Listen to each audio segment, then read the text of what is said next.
At yun ay binigay sa'yo. Ngayon, hindi mo pwedeng basta talikuran lang yun dahil may responsibilidad ka nga. Kaya, sumama ka sa akin.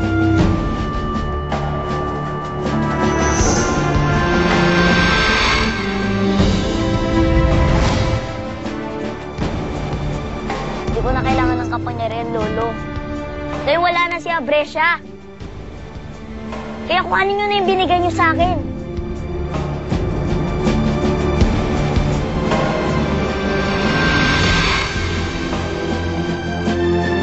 Hindi ko kailangan tulong nyo. Kaya, kamayan nyo na lang ako. Huwag matigas ang ulo mo, sumama ka na sa akin. Ayoko sabi! Kayo na lang umalis! Hindi ko kailangan tulong nyo, ha!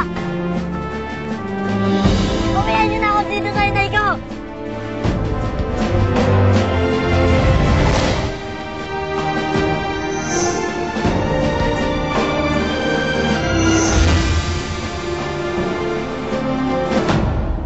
Mapapahinto nito ang pagdudugo ng sugat mo.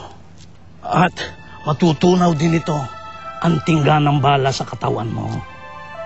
Ang galing, ano? Pino, alam mo ba kung bakit kita binigyan ng kapangyarihan? Dahil naniniwala ako sa iyo.